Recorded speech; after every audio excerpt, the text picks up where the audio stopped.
Hi, everyone. My name is Lusetta Sims. I'm currently a botanist on the Shasta Trinity National Forest and talking to you today about burned area emergency response teams in the North State. So first slide is right there in the middle. That BAER is that first year post-fire. And a lot of times these fires are getting so big, we're out there doing our assessments while it's burning further ahead of us.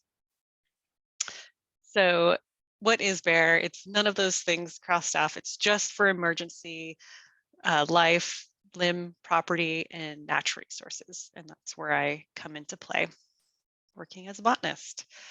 So we come in quickly. They're typically 7-day assignments, though they can be longer with the bigger fire.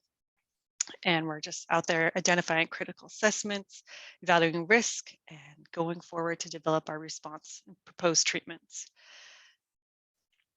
Over here, you'll see the plethora of agencies we work with and share our deliverables and maps and modeling with. Here's typically what's on our teams.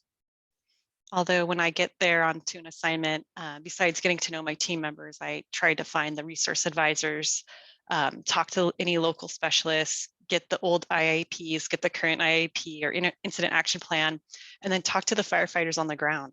You get a lot of information that way. It's kind of fun detective work. My field review, I'm looking at what's the vegetation recovery timeframe going to be? What's the potential for noxious and invasive plants spreading, and the habitat for threatened and endangered species. With this up here, soil burn severity, it's very important to help me prioritize where I'm going to go. And a lot of times I'm partnered up with the soil scientist or sometimes geologist. Here's an example of some bark maps that we take out in the field with us. And they're in 4 different colors, the red being the highest or high burn severity, soil burn severity, sorry. So for botany, value at risk is the ecosystem health and the integrity of native plant communities. Unique habitats like serpentine fens we have even, but wetlands, any type of rare plant habitat that we have, I'm queuing into those. We want to keep those healthy. So my risk assessment, I'm looking at what happened during the fire.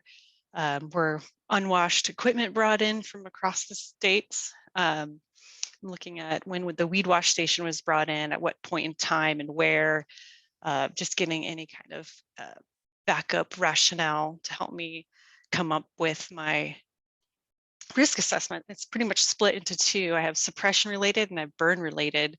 Suppression related being the actual suppression activities on the ground, like staging areas, drop points, medevac sites to dozer lines.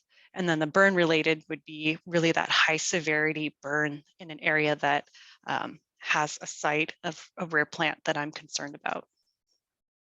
Usually the recommended treatments are early detection, rapid response, EDRR surveys. And we do this in combination with immediate treatment of that population so that it gets dealt with as soon as possible.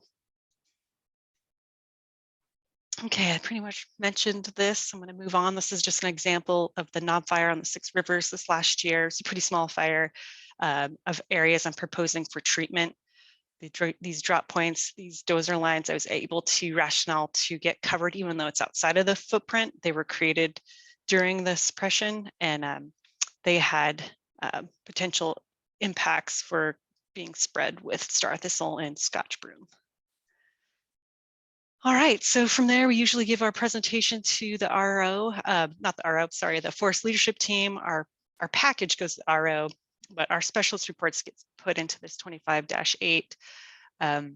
If our package for proposals with all of our programs, engineering usually has a really high roads package, then it goes up to the Washington office for approval. And these larger fires, my invasive EDR proposals typically get looked at and scrutinized. So I have a very long specialist report to rationalize why I need that money to do early detection, rapid response surveys.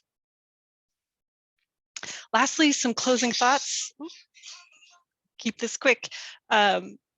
Future concerns of, I'm seeing riparian areas burn hotter, and botanical areas and wilderness areas having suppression impacts, and also I'm curious to know if there's any dozer line. Are these effective over the years, and what potential impacts to serpentine endemics that do experience high severity fire could be a potential project? Thank you. Have a good day.